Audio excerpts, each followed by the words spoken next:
We've had a great week in beautiful Fermanagh. The sun has come out and our first stop is a fully functional forge in the townland of Mulnavie in Arney.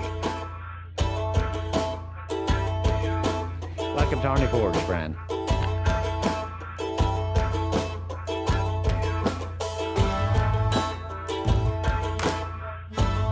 Eddie, how did you come up with the idea for a fully functioning forge?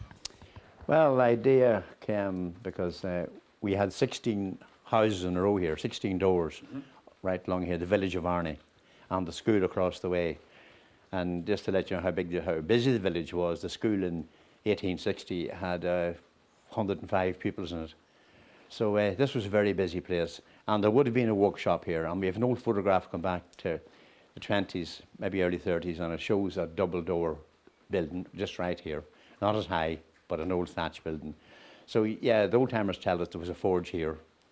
So after the archaeologists left after the dig last year, I was thinking it was a good idea if we could just get a bit of life back in the village and get a chimney smoking again.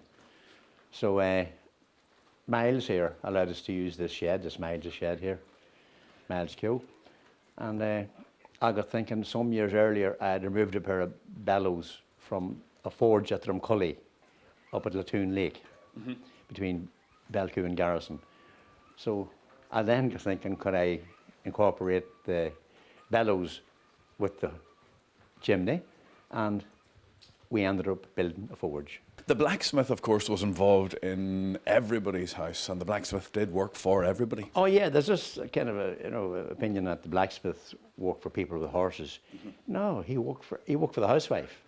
He worked for the farmer. He made tools, turf spades there, he made rakes, hoes, anything on the farm he could have made. But for the housewife, like anything from a hinge in the back door to a bolt on the front door to a poker for the fire to a griddle for the cake, for baking on the hearth, the crane, the cook crane, the chains, the hangers, were all made in a place like this, in the forge. Eddie, you have many interesting pieces here in the forge. There's one in particular. Could you tell us the story of it?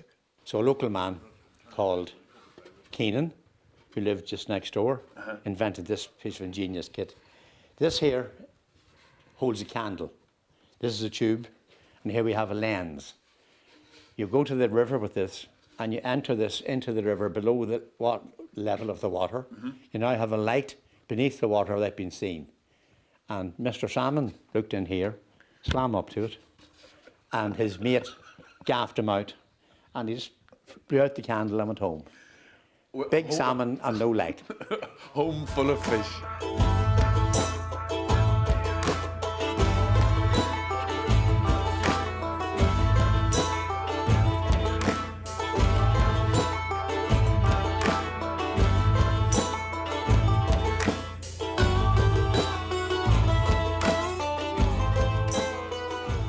Now, the bellows, you were telling me, have a little bit of history behind them. You got them from Paddy Clancy? Correct, yeah.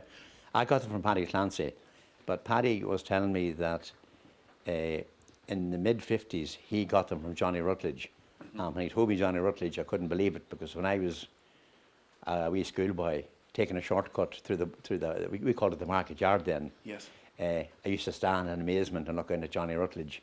And there's the bellows were being puffed. Now, I never thought so many years later, I wouldn't like to tell you how many years later, I'd be working them. So now we have the bellows, which were for Johnny Rutledge's, was the blacksmith in Enniskillen. Which is now the butter market. It's now the butter market. It's just there at the toilet block. That's right. We're based. We're not based in the toilet block. Yeah, we're based a couple of doors down. That's all right. Yeah.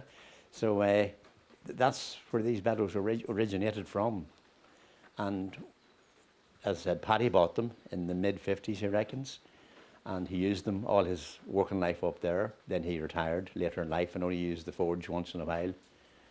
And they were lying redundant.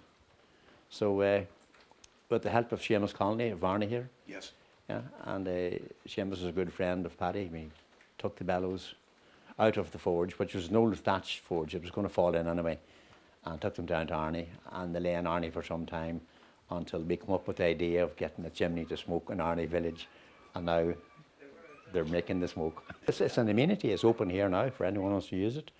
it is a, you know, for the community. This is a community amenity. Anyone who's interested in working this forge, there's the door. Come through the door. Yeah. Well, Eddie, can I say thank you very much for letting us come through the door today, and we look forward to getting our hands dirty now and bending a little bit of metal.